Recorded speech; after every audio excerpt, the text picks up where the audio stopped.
गर्मी में देवरानी जेठानी के ससुराल वालों ने खाया पहली बार एसी में खाना। देखो गर्मी, मैंने अपने हॉल में नया एसी लगवाया है। अब हमारा पूरा परिवार आराम से बैठकर एसी में खाना खाएगा।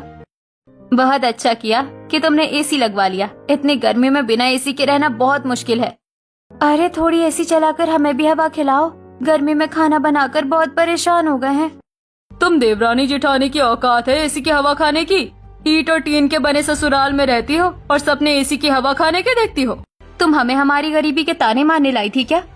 हम तो ये सोचकर चले आए थे कि पड़ोस के घर में एसी आया है, खुशी का मौका है, उसकी खुशी में शामिल होते हैं। पर तुमने तो हमें दो कौड़ी का समझ लिया। दो कौड़ी की ही हो तुम देवरानी जेठानी, क्या औकात है तुम्हारी? ढंग से खाना तो खा नहीं सकते गर्मी में और हमें जवाब देते हो। दो कौड़ी की आप लोगों की सोच है। और अब देखना, हम भी अपने पतियों को कहकर बहुत जल्द अपने घर में भी एसी लगवाएंगे। दोनों देवरानी जेठानी अपनी अमीर पड़ोसन को मुंह तोड़ जवाब देकर वहां से निकलती हैं और शहर की 48 डिग्री की भीषण गर्मी में अपने ईंट और टीन के बने घर में आती हैं, जहां सीलिंग पर एक पंखा धीरे धीरे चल रहा होता है और पूरा परिवार पसीने से तरबतर उसी पंखे की हवा में बैठा होता है। अनीता, जरा इस पंखे को फुल स्पीड में चलाओ। पंखा इतना धीरे चल रहा है कि हवा ही नहीं दे रहा है। पंखा फुल स्पीड में ही चल रहा है भैया, हम पागल थोड़ी हैं। इतनी गर्मी में पंखा स्लो चलाकर बैठेंगे। ये पंखा बहुत पुराना हो गया है, इसे चलाना तो एक तरह से बिजली की बर्बादी ही है। बहू, ये पंखा नहीं चलाएंगे तो इस जानलेवा गर्मी से कैसे बचेंगे? अगर गर्मी से बचना और सुकून से खाना खाना है तो अब हमें एसी लेकर आना पड़ेगा। हाँ, जल्दी एसी लेकर आइए पापा, फिर हम एसी में खाना खाएंगे। अरे वाह, एसी आएगा।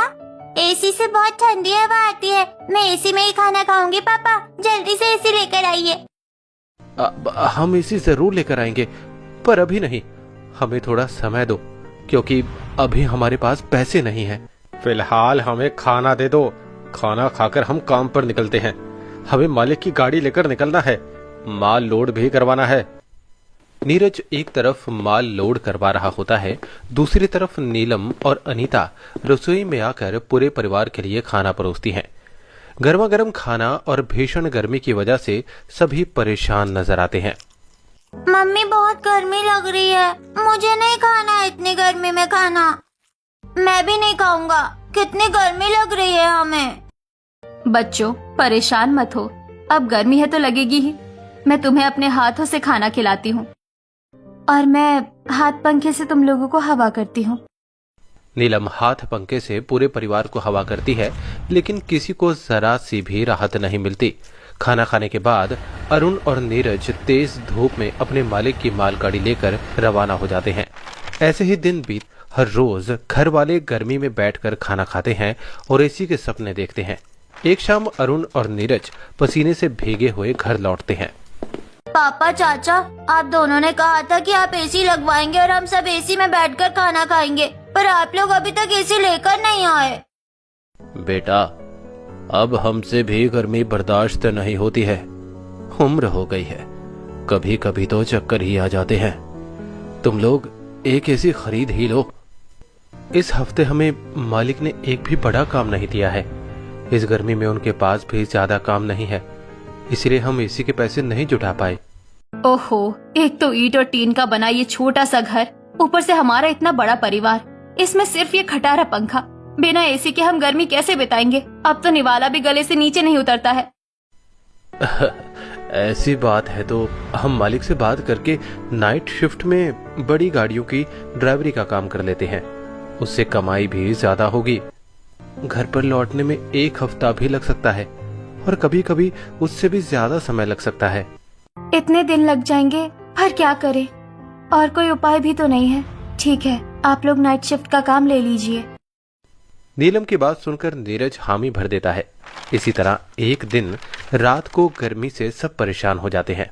भैया, जब तक एसी नहीं आ जाता तब तक एक नया पंखा ही खरीद लीजिए या फिर इस पंखे को ही बनवा दीजिए।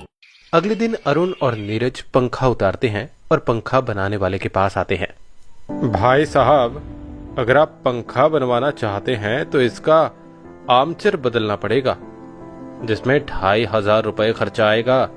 नया पंखा 2 साल की वारंटी के साथ 5000 रुपए में आएगा। भैया, ऐसा करो, इसमें एक नया कैपेसिटर लगा दो। पुराने आर्मचेयर में ही थोड़ी बहुत हवा आ जाएगी तो सही चलेगा ये पंखा। ठीक है भाई साहब, कैपेसिटर बदल देता हूँ, जितना चल जाए उतना ठीक है। वही कर दो। वैसे भी कुछ दिनों बाद हम एसी ही लेने वाले हैं। दोनों भाई पुराने पंखे में कैपेसिटर लगवाकर घर ले आते हैं और घर पर पंखा टांग कर चला देते हैं, लेकिन पंखा नाम मात्र की हवा दे रहा था। क्या खूब पंखा बनवा कर लाए हैं, कितना बढ़िया हवा दे रहा है। बच्चों को पकड़ लीजिए कहीं उड़ ना जाए। क्यों मजाक उड़ाती हो गरीबी का। ये लो 300 रुपए, इसमें खाने का खर्च संभालो। हफ्ते भर बाद हम आएंगे तब और पैसे देंगे। रात को दोनों भाई कपड़े और जरूरी सामान लेकर घर से निकलते हैं। मालगाड़ी में अरुण ड्राइवर सीट पर और नीरज साथ वाली सीट पर बैठकर काम के लिए रवाना हो जाते हैं। रात के समय अरुण और नीरज लंबा सफर तय कर रहे थे।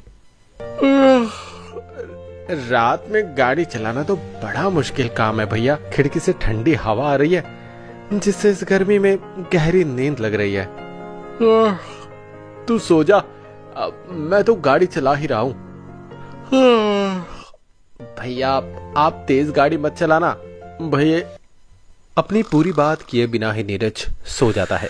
गाड़ी चलाते हुए अरुण की भी आंखें बंद होने लगती हैं और गाड़ी रोड डिवाइडर से टकरा जाती है। जोरदार टक्कर की वजह से अरुण और नीरज का सर गाड़ी के डैशबोर्ड से टकराता है और दोनों कांच तोड़कर सड़क पर गिरकर बेहोश हो जाते हैं। दूसरे ड्राइवर गाड़ी के मालिक को हादसे की खबर देते हैं। अगली सुबह अस्पताल में। डॉक्टर साहब, हमारे पति कैसे हैं? वो ठीक तो है ना? उन्हें कुछ हुआ तो नहीं है ना? देखिए, मैं आपको भ्रम में नहीं रखना चाहता हूँ। दोनों के सिर पर बहुत गहरी चोट लगी है। अभी ठीक है वो दोनों? अभी दोनों का व्यवहार सामान्य नहीं है। दोनों अजीब तरीके से प्रतिक्रिया दे रहे हैं।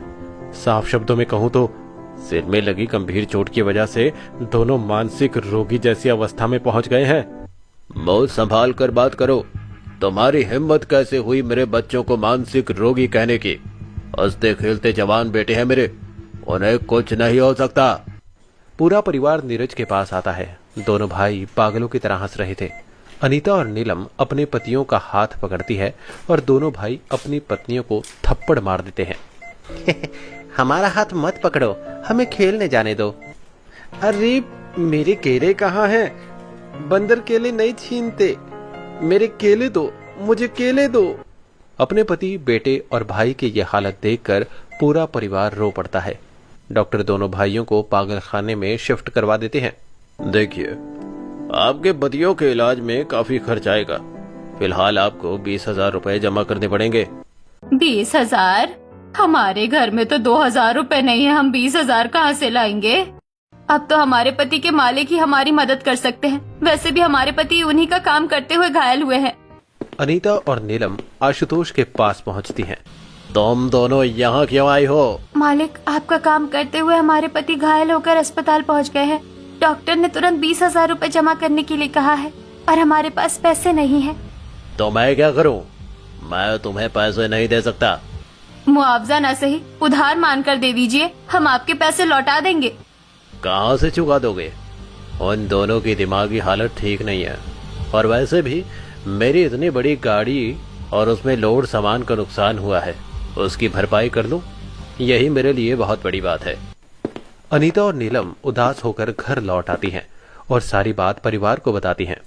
हे भगवान, अब मेरे बच्चों का इलाज कैसे होगा? अब मैं क्या करूं? आप लोग परेशान मत होइए, हमारे पतियों का इलाज जरूर होगा। हम दोनों देवरानी जेठानी के पास जितने भी गहने हैं उन्हें बेचकर 20,000 रुपए तक तो जुटा ही लेंगे। बुआ, पापा और चाचा कहाँ हैं? आप लोग इतना रो क्यों रहे हो? सब तुम्हें उल्लू बनाने की कोशिश कर रहे हैं। तुम इन बातों पर ध्यान मत दो। आओ हम बाहर चलकर खेलते हैं। प्रीति बच्चों को लेकर घर से निकल जाती है। अनीता और नीलम अपने सारे गहने इकट्ठा करती हैं और उन्हें बेचकर अस्पताल में इलाज के लिए रुपए जमा करती हैं। अगले दिन पूरा परिवार गुमसुम भूखा प्यासा गर्मी में बैठा होता है। मम्मी, बहुत गर्मी लग रही है, कुछ करो ना। हाँ मम्मी, बहुत गर्मी लग रही है और भूख भी लगी है। मुझे पकाकर खा लो, जब देखो भूख लगी है, गर्मी लग रही है, भागो यहाँ से। मम्मी डांट रही है, पापा को बुलाओ। हमारे पापा कहाँ हैं? उन्होंने कहा था वो हमारे लिए एसी लेकर आएंगे। बच्चों रोते नहीं है, तुम्हारे पापा तुम लोगों के लिए एसी के पैसे जुटाने गए हैं ताकि तुम लोग एसी में खाना खा सको। अब तुम ऐसे रोओगे तो तुम्हारे पापा को अच्छा लगेगा। जेठानी जी बच्चे शांत हो गए हैं, अब हमें भी शांत होकर अपने ससुराल को संभालना चाहिए। घर में राशन भी खत्म हो गया है, बच्चे गर्मी तो बर्दाश्त कर लेंगे पर भूख नहीं। आप बिल्कुल सही कह रही हैं, ये वक्त रोने का नहीं, अपने ससुराल को संभालने का है। हम देवरानी जेठानी मिलकर अपने ससुराल को संभालेंगे। मैं भी आप लोगों के साथ हूँ, चलिए कुछ काम ढूंढते हैं। बहू, मैं भी कोई छोटा मोटा काम कर लूंगा। नहीं ननन जी, अभी आपको अपनी पढ़ाई पर ध्यान देना है और आप ही हैं जो बच्चों को खेल में उलझा सकती हैं। इसीलिए हम दोनों देवरानी जेठानी घर संभाल लेंगे, आप लोग चिंता मत कीजिए। इतना कहकर अनीता और नीलम ससुराल से निकलती हैं और 52 डिग्री की तेज धूप में यहाँ वहाँ भटकते हुए एक बड़ी इमारत के निर्माण स्थल पर पहुँचती हैं। जेठानी जी वो देखिए, यहाँ 10 मंजिल की इमारत बन रही है, यहाँ हमें जरूर काम मिल जाएगा। अरे ये दोनों जवान खूबसूरत औरतें यहाँ क्या करने आई हैं? क्या आप यहाँ के ठेकेदार हैं? हमें कुछ काम मिल सकता है? हाँ हाँ, क्यों नहीं, तुम लोग भी मजदूरों के साथ काम पर लग जाओ। अनीता 10वीं मंजिल तक ईंटें और नीलम सीमेंट पहुंचाने का काम करती है। हे भगवान, इतना भारी सीमेंट 10 मंजिल तक पहुंचाना कितना मुश्किल है। मेरे तो हाथ पाँव में छाले पड़ गए हैं और गर्मी भी कितनी ज्यादा लग रही है। देवरानी जी, हमें हिम्मत नहीं हारनी है, हमें अपने पतियों का इलाज करवाना है और अपने भूखे घर वालों का पेट भरना है। दोनों खुद को हिम्मत देते हुए काम करती हैं। काम करते हुए उनके हाथ पांव में छाले पड़ जाते हैं। दिन भर की दिहाड़ी खत्म होने के बाद दोनों को 1000 रुपए मिलते हैं। देवरानी जी, हमें मेहनत तो बहुत करनी पड़ेगी, लेकिन पैसे भी अच्छे मिले हैं। अब हम इससे घर के राशन ले लेंगे और बचे हुए पैसे संभाल कर रखेंगे ताकि जब भी डॉक्टर पैसे मांगे हम फीस जमा कर पाए। देवरानी जेठानी थोड़ा राशन खरीद कर घर लौटती हैं। घर पहुंचते ही पूरा परिवार दोनों की हालत देखकर दंग रह जाता है। भाभी, आप दोनों ने अपनी क्या हालत बना ली है। आप लोग घबराइए मत, हम पहली बार काम करने बाहर निकले हैं, इसलिए हालत ज्यादा खराब हो गई है। और देखिए, हम राशन भी लेकर आए हैं, अभी हम खाना बना देते हैं। खाना मैं बना देती हूँ, तुम दोनों की हालत बहुत खराब है। माँ जी, इतनी भी खराब नहीं है कि आपको खाना बनाना पड़े। हमारे होते हुए गर्मी में हमारी सास को खाना बनाना पड़े, ये अच्छा नहीं लगेगा। दिन भर कड़कती धूप में खून पसीना एक करके घर लौटी देवरानी जेठानी चूल्हे की आंच में तपते हुए सभी के लिए खाना बनाती है। कुछ देर बाद पूरा परिवार पसीने से तरबतर होकर खाना खाने बैठता है। हमें बहुत गर्मी लग रही है, हम इस गर्मी में खाना नहीं खा सकते हैं। मुझे बहुत जोर से भूख लगी है, मेरे चेहरे से पसीना मेरे खाने में गिर रहा है। पहले इस गर्मी का कुछ कीजिए, फिर मैं खाना खाऊंगी। बच्चों, तुम दोनों पंखे के नीचे बैठ जाओ और मैं तुम्हें हाथ पंखे से हवा करती हूँ, फिर तुम्हें जरा भी गर्मी नहीं लगेगी। अनीता प्यार से बच्चों को शांत करती है और उन्हें हाथ पंखे से हवा करते हुए खाना खिलाती है। ऐसे कुछ दिन बीतते हैं। दोनों देवरानी जेठानी रोज धनंजय की साइड पर जाकर मजदूरी का काम करती हैं। धनंजय उनको कंजी निगाहों से देखता रहता है। एक दिन, वो देखो आ रही है दोनों देवरानी जेठानी, कह रही थी कि अपने ससुराल में एसी लगवाएंगी। कैसे धूप में मेहनत मजदूरी करके लाल काली हो रही है। जाने कहाँ भाग गए हैं इनके पति, चोरी चकारी करके पुलिस के हत्थे तो नहीं चढ़ गए। इनकी इतनी हिम्मत, हमारे पतियों के लिए इतना बुरा भला कह रही है, मैं हलक से इनकी जुबान खींच लूंगी।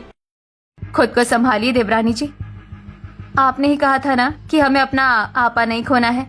अगर हम इनसे लड़ने गए तो हमें इन्हें सच्चाई बतानी पड़ेगी। चलिए यहाँ से। खून के घूंट पीकर दोनों घर लौटती हैं और सबको अपने जुटाए हुए पैसों के बारे में बताती हैं। वाह भाभी, आप दोनों ने तो काफी पैसे इकट्ठा कर लिए हैं। अगर इस तरह पैसे इकट्ठा करती रही तो जल्दी हम एसी खरीद लेंगे। अभी हम एसी नहीं खरीद सकते, जब तक अरुण और नीरज की तबीयत ठीक ना हो जाए। हमें पैसे बचाकर चलना है। अनीता इतना कहती है कि तभी अनीता के पास डॉक्टर का फोन आता है। अनीता जी, दोनों भाइयों का इलाज बहुत अच्छे से चल रहा है और उनमें बदलाव भी आ रहा है। उनकी दवाइयाँ, नर्स और देखभाल का खर्च आपने अभी तक नहीं दिया है। कितने पैसे लगेंगे डॉक्टर साहब? 15,000 रुपए लगेंगे और ये आगे चलकर बढ़ भी सकते हैं। कितने पैसे मांगे हैं डॉक्टर ने? 15,000 रुपए, पर हमारे पास तो इतने पैसे नहीं हैं। अब हम बचे हुए पैसे कहाँ से लाएंगे? जहाँ से इतने पैसे कमाए हैं वहीं जाकर हाथ फैलाते हैं। हम काम करके पैसे चुका देंगे। अगले दिन अनीता और नीलम धनंजय के ऑफिस में आती हैं। तुम दोनों मेरे ऑफिस में? ठेकेदार जी, हमें थोड़े पैसों की जरूरत, हमारे पतियों का इलाज चल रहा है। थोड़े क्या, मेरी पूरी संपत्ति ले लो तुम दोनों, पर जरा कमरे में तो चलो। क्या मतलब है आपका? हम आपसे मदद मांगने आए हैं और आप हमारी मजबूरी का फायदा उठाना चाहते हैं? अरे आज के जमाने में बिना फायदे के कोई बुखार भी नहीं देता, और मैं तुम्हें पैसे दे दूं? इतना कहकर धनंजय दोनों देवरानी जेठानी की तरफ लपकता है। दोनों अपने हाथों का घूसा बनाकर धनंजय के जबड़े पर दे मारती हैं। धनंजय का मुंह टेढ़ा हो जाता है और दोनों देवरानी जेठानी वहां से भाग निकलती हैं। जेठानी जी, हमने उसका मुंह तोड़ दिया है, अब वो तो हमें काम नहीं देगा। अब क्या करेंगे? पैसे कहाँ से जुटाएंगे? वो देखिए, वहाँ शादी का मंडप बन रहा है, तो खाना पीना भी जरूर बन रहा होगा। आइए वहाँ खाना बनाने के लिए बात करते हैं। दोनों देवरानी जेठानी शादी में खाना बनाने के लिए ऑर्गेनाइजर से बात करती हैं। दोनों को शादी में खाना बनाने का काम मिल जाता है और वो काम शुरू कर देती हैं। जेठानी जी, यहाँ कितनी गर्मी है, मुझसे तो ये गर्मी बर्दाश्त ही नहीं हो रही है। ऐसा लग रहा है जैसे आंखों के सामने अंधेरा छा रहा है। खुद को संभालिए, आपको चक्कर तो नहीं आ रहे हैं ना?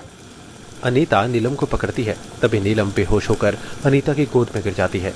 अनीता पास पड़े पानी से नीलम के चेहरे पर छींटे मारती है और नीलम को थोड़ा पानी पिलाती है। देवरानी जी, आप आराम कीजिए, सारा खाना मैं बना लूंगी। जेठानी जी, इतनी गर्मी में आप अकेले इतना सारा खाना कैसे बनाएंगी? इतना बड़ा मैरिज हॉल होने के बावजूद ये लोग इतनी गर्मी में खाना बनवा रहे हैं। देवरानी जी, गरीब मजबूर होता है और मजबूर को ही परेशान किया जाता है। खैर चलिए, हम दोनों अपना काम करते हैं। दोनों देवरानी जेठानी किसी तरह गर्मी बर्दाश्त करते हुए चूल्हे की आग में तपकर खाना बनाती हैं। काम पूरा होने पर दोनों को 5,000 रुपए मिलते हैं। अगले दिन अपने खून पसीने की कमाई अस्पताल में जमा करके घर लौटती हैं, जहां बच्चे चौखट पर रो रहे होते हैं। तुम दोनों यहाँ रो क्यों रहे हो? और तुम ये आंटी के घर के बाहर क्या कर रहे हो? मम्मी पापा एसी कब लाएंगे? हम एसी में खाना कब खाएंगे? मम्मी, आंटी बहुत बुरी है। आंटी ने हमें धक्का दिया, हमें मारा जब हम।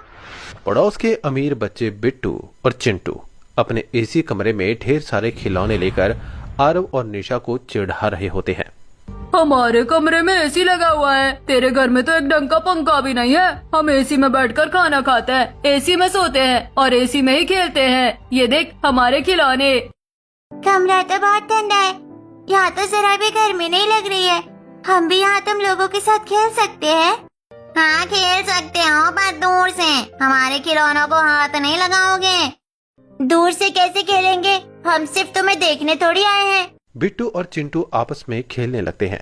ये देखकर आरव और निशा बहुत दुखी होते हैं। तभी उर्मिला वहाँ आती है। तुम दोनों भगोड़े बाप के बच्चे यहाँ क्या कर रहे हो? भगोड़ा बाप ये क्या होता है? जो तुम्हारा बाप है, तुम्हारा बाप तुम्हें गर्मी में एसी का सपना दिखाकर भाग गया ना, इसलिए भगोड़ा है। हमारे पापा भगोड़े नहीं है, वो एसी खरीदने गए हैं और वो बहुत जल्दी एसी खरीद कर आएंगे। तो फिर अपने बाप के लाए एसी में अपने खिलौने से खेलना। निकलो यहाँ से।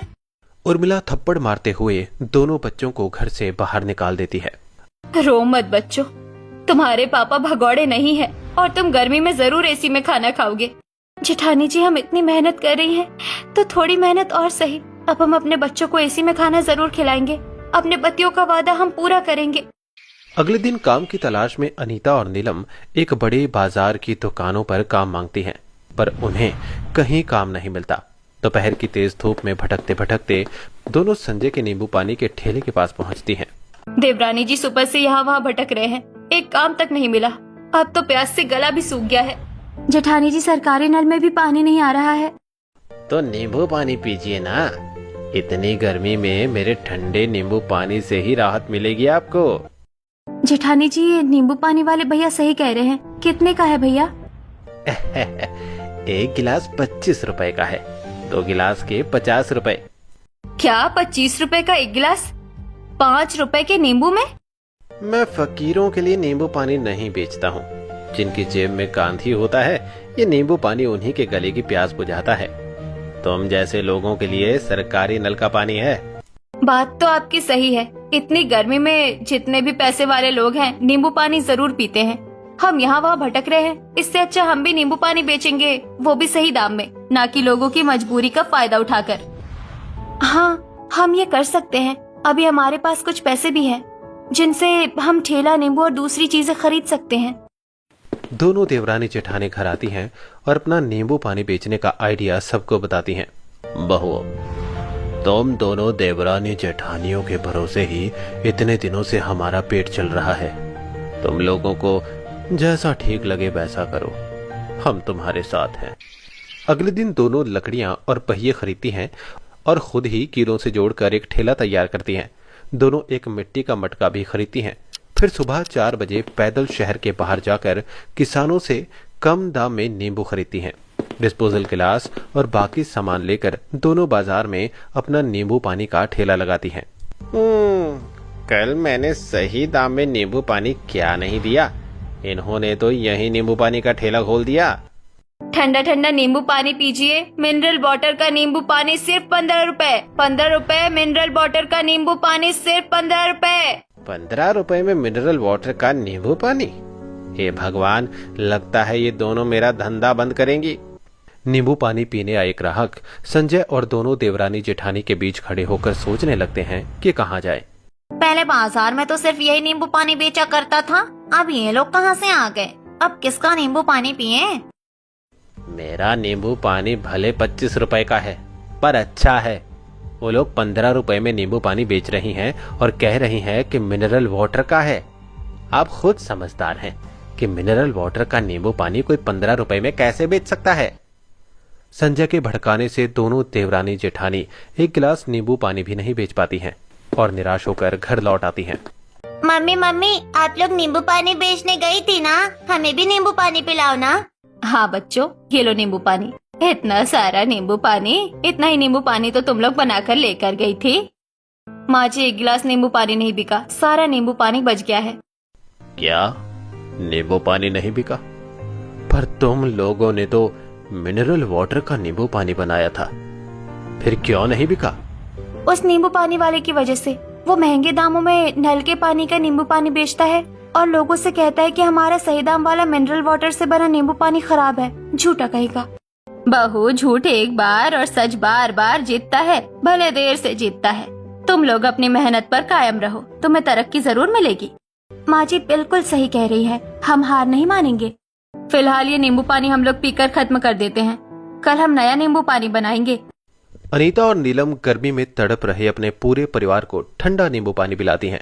नींबू पानी पीते ही सबको गर्मी से राहत मिलती है। आहा, पूरा शरीर अंदर से ठंडा हो गया। बढ़िया नींबू पानी बनाया है तुम लोगों ने। वाह भाभी, इस गर्मी में एसी में खाना खाना ना सही, पर अगर ऐसा नींबू पानी मिल जाए तो थोड़ी राहत मिल जाएगी। दिन बीतते हैं।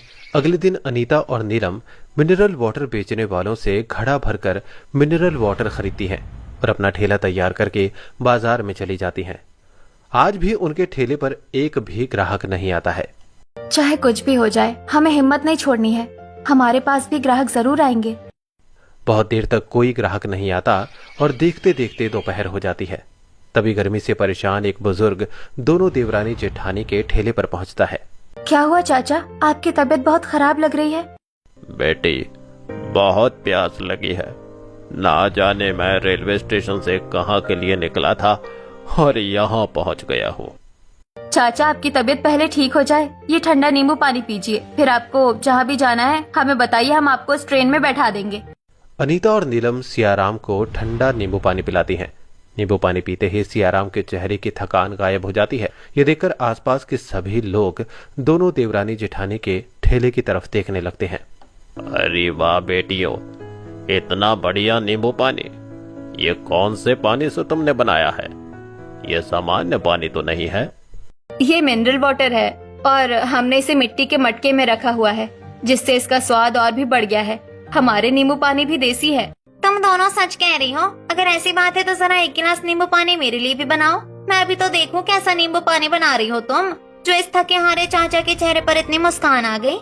हाँ हाँ जरूर, आप लोग भी हमारे नींबू पानी पीकर देखिए, अगर अच्छा न लगे तो पैसे मत दीजिएगा। अनीता का ये ऑफर सुनते ही संजय के ठेले पर आए नींबू पानी पीने वाले सभी लोग दोनों देवरानी जेठानी का नींबू पानी पीने आ जाते हैं। नींबू पानी पीते ही सभी ग्राहकों के चेहरे पर लंबी मुस्कान आ जाती है। वाह, ये कितना अच्छा नींबू पानी बेच रही है। बिल्कुल सच कह रही है, ये मिनरल वाटर का ही नींबू पानी है। पर तुम दोनों इतने कम दाम में मिनरल वाटर का नींबू पानी कैसे बेच रही हो? क्योंकि इसमें ज्यादा पैसे नहीं लगते हैं मिनरल वाटर का नींबू पानी बनाने में भी। इसका मतलब ये नींबू पानी वाला हमें नल के पानी का नींबू पानी भी ज्यादा दामों में बेचता था। इसने हमें उल्लू बनाया। आज से हम इसका नींबू पानी कभी नहीं पियेंगे। अगर इस बाजार में मैं नींबू पानी नहीं बेच सकता तो इन दोनों को भी नहीं बेचने दूंगा। दोनों देवरानी जेठानी पूरा दिन नींबू पानी बेचती हैं। शाम को घर लौटते समय संजय कुछ गुंडों के साथ दोनों देवरानी जेठानी के पास आता है। तुम्हें क्या लगा मेरा धंधा खराब करके तुम दोनों पैसे कमाकर घर पहुंच जाओगी? इतना आसान नहीं है। मैं भी किसी जमाने का छटा हुआ बदमाश हूँ।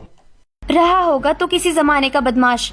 अगर हम पर हाथ उठाने की कोशिश की, एक एक की टांगे तोड़कर हाथ में पकड़ा दूंगी। चलो देखते हैं कौन किस पर भारी पड़ता है। संजय के साथ आए हट्टे कट्टे पहलवान दोनों देवरानी जेठानी के ठेले पर टूट पड़ते हैं और उसे तोड़कर पैसे छीन लेते हैं। वहीं दोनों देवरानी जेठानी रोते हुए अपने ठेले की लकड़ियां उठाकर पहलवानों को मारने लगती हैं, तो सब भाग जाते हैं। ये किस्मत क्या चाहती है, हमारा पूरा परिवार गर्मी में भूखा मर जाए, हमारे पति अस्पताल में सारी जिंदगी बिताएं। अपनी सारी जमा पूंजी से हमने ये ठेला बनाकर नींबू पानी का बिजनेस शुरू किया था, उसे भी उस करम चले नासपीटे ने खराब कर दिया। सारी जिंदगी नौकरी को तरसेगा, कीड़े लगकर मरेगा। दोनों देवरानी जेठानी खून का घूंट पीकर रोते हुए घर पहुंचकर सारी बात अपने घर वालों को बताती हैं। तभी आरव, निशा और प्रीति बाहर से खुजलाते हुए आते हैं। तीनों के गर्दनों और चेहरों पर लाल दाने निकले होते हैं। ये क्या हो गया? लगता है किस्मत हमारे साथ नहीं है। आज ही इसके लिए एक अच्छे परिवार का रिश्ता आया है। वो लोग कल प्रीति को देखने भी आने वाले हैं। अब हम उन्हें क्या कहेंगे? माँ जी, अब हम क्या कहें? आप रिश्ते की बात करिए। अगर रिश्ता तय हो जाता है तो फिर देखा जाएगा। भगवान भरोसे किस्मत छोड़कर दोनों देवरानी जेठानियां रात बिताती हैं। अगले दिन प्रीति को देखने राम मोहन और सावित्री आते हैं। ये घर है। पंडित जी ने ये कैसा रिश्ता बताया हमारे बेटे के लिए? क्या हम ऐसे घर में अपने बेटे की शादी करवाएंगे जो ईंट और टीन से बना है और जिनके पास एसी तक नहीं है? हमारे घर में एसी नहीं है, लेकिन हमारी बेटी बहुत गुणी है। उसे घर के सारे काम आते हैं और वो अपनी पढ़ाई भी कर रही है। जो लोग 2 वक्त का खाना भी सुकून से नहीं खा सकते, जिनके घर के मुखिया का आता पता नहीं है और बेटी के चेहरे पर गर्मी की वजह से दाने हो गए हैं, ऐसी लड़की हमारे घर की बहू बनेगी? हमारे बेटे के इतने भी बुरे दिन नहीं आए हैं। राम मोहन और सावित्री रिश्ता तोड़ देते हैं। प्रीति भी पंडित जी से और रिश्ता ढूंढने से मना कर देती है। बेटी, तूने पंडित को मना क्यों कर दिया? माँ, अब मैं शादी तब तक नहीं करूंगी जब तक इस घर की हालत सुधर नहीं जाती और भैया पहले जैसे ठीक नहीं हो जाते। हाँ पापा, अगर ऐसा है तो यही सही। प्रीति अपने मन में फैसला लेती है। पूरा दिन बीत जाता है। रात को अनीता और नीलम चौखट पर बैठकर बातें कर रही होती हैं। जेठानी जी, मुझे ननंद जी के लिए बहुत बुरा लग रहा है। उन्होंने अपनी पूरी जिंदगी दांव पर लगा दी है। देवरानी जी, आप चिंता मत कीजिए। हम दोनों उनकी जिंदगी बर्बाद नहीं होने देंगे। हम ये घर भी सुधारेंगे और अपने पतियों को भी ठीक करेंगे। लेकिन कैसे जेठानी जी? इतना सब कुछ करना आसान नहीं है। आसान नहीं है, लेकिन नामुमकिन भी नहीं है। हम मेहनत करेंगे और अपने पतियों को जरूर ठीक करेंगे। कल ही हम हॉस्पिटल जाएंगे। इतना कहकर दोनों देवरानी जेठानी बातें करते हुए सो जाते हैं। अगले दिन सुबह दोनों हॉस्पिटल पहुंचती हैं। डॉक्टर साहब, हमारे पति ठीक तो है ना? उन्हें कुछ हुआ तो नहीं है ना? देखिए, उनकी हालत गर्मी की वजह से बिगड़ती जा रही है। दोनों बच्चों की तरह चिल्लाने लगे हैं। उन्हें एसी वाले कमरे में रखना पड़ेगा। तो आपने अभी तक उन्हें एसी में रखा क्यों नहीं? हमसे पूछ क्या रहे हैं? आपको पूछना जरूरी है। एसी वाले कमरे में रखने से 5,000 रुपए ज्यादा लगेंगे। क्या आप देने को तैयार हैं? ये सुनते ही दोनों देवरानी जेठानी एक दूसरे की तरफ देखने लगते हैं और फिर अनीता तुरंत हामी भर देती है। अरे जेठानी जी, हम ये पैसे कहाँ से लाएंगे? हम कुछ भी करेंगे, लेकिन अपने पतियों को कुछ नहीं होने देंगे। इतना कहकर दोनों अपने पतियों को एसी कमरे में शिफ्ट करवा देती हैं। लौटते समय दोनों इधर उधर देख रही होती हैं। तभी दोनों की नजर एक बच्चे पर पड़ती है जो सॉफ्ट ड्रिंक की बोतल खरीद कर पी रहा होता है। जेठानी जी, मेरे पास जबरदस्त आइडिया है। क्यों ना हम नींबू पानी को भी इसी तरह बोतलों में भरकर बेचें? इससे ज्यादा ग्राहक नींबू पानी खरीदेंगे और दूर दूर तक हमारा नींबू पानी जा पाएगा। अरे हाँ, ये तो बहुत अच्छा आइडिया है। अब हम बोतलों में ही नींबू पानी भरकर बेचेंगे। दोनों फैसला करके बाजार से बोतलें खरीदती हैं और घर आकर उनमें नींबू पानी भरने लगती हैं। घर के बाकी सदस्य भी उनकी मदद करते हैं। भाभी, इसमें थोड़ा सा नमक और डाल देते हैं। गर्मी में नमक सेहत के लिए बहुत अच्छा रहता है। मम्मी मुझे भी एक बोतल नींबू पानी दीजिए ना, ये तो बहुत टेस्टी है। मैं आज इसे स्कूल लेकर जाऊंगा। पहले तो मैं इसे कहीं लेकर भी नहीं जा पाता था। हाँ हाँ, ये लो, एक बोतल ले जाओ और अपने दोस्तों को भी पिला देना। अगले दिन दोनों देवरानी जेठानी अपने बच्चों को एक एक बोतल देती हैं और खुद ढेर सारी बोतलों में नींबू पानी भरकर स्टेशन पहुंच जाती हैं। नींबू पानी ले लो, ठंडा ठंडा नींबू पानी ले लो। मिनरल वाटर का ठंडा नींबू पानी ले लो। ये क्या, देवरानी जेठानी अब बोतलों में नींबू पानी बेचने लगी? हे भगवान, ऐसे तो मेरा धंधा चौपट हो जाएगा। कुछ तो करना पड़ेगा। अरे वाह, आज आप लोग बोतलों में नींबू पानी बेच रहे हैं, ये तो बहुत अच्छा है। मुझे 2 बोतल दे दीजिए, आज मैं अपने बच्चों के लिए भी लेकर जाऊंगी। हाँ हाँ, मैं भी अपने बच्चों के लिए लेकर जाऊंगी। बोतल में नींबू पानी ले जाना तो बहुत आसान है। बोतलों में नींबू पानी होने की वजह से सभी ग्राहक नींबू पानी खरीदते हैं। दोनों देवरानी जेठानी को बहुत मुनाफा होता है। ऐसे ही दिन बीतते हैं। धीरे धीरे दोनों काफी पैसे जुटा लेती हैं और अपने पतियों का अच्छे से इलाज करवाती हैं। बचे हुए पैसों से 2 मंजिला मकान बनवाती हैं। आस पड़ोस के लोग भी उनकी तारीफ करने लगते हैं। कुछ समय बाद दोनों अपने पतियों को ठीक करके घर ले आती हैं। बहू, हम सब तो हिम्मत हार गए थे, लेकिन तुम दोनों ने मिलकर मेरे बेटों को पहले जैसा ठीक कर दिया। हाँ बहू, मैं भी हिम्मत हार गया था, लेकिन तुम दोनों ने इस घर को संभाल लिया। तुम दोनों इस घर की सिर्फ बहुएं नहीं, बल्कि इस घर के ढाल हो। सभी दोनों बहुओं की तारीफ कर रहे होते हैं। तभी दरवाजे पर एक बड़ी गाड़ी आकर रुकती है। पूरा परिवार बाहर निकल आता है। भाभी, इतनी बड़ी गाड़ी में कौन है? इसमें वो है जिसका वादा हम बच्चों से महीनों पहले कर बैठे थे। क्या मतलब मम्मी, इसमें एसी है?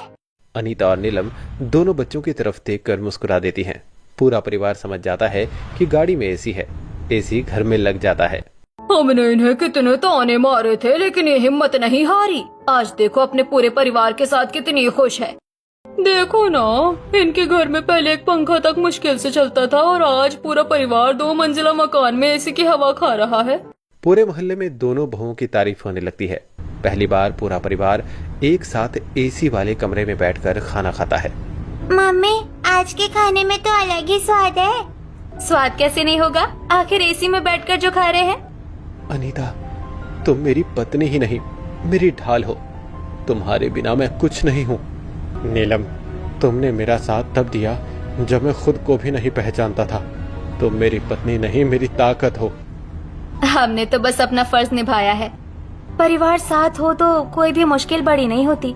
अब अपने 2 मंजिला मकान में एसी की ठंडी हवा में पूरा परिवार साथ बैठकर खाना खाता है।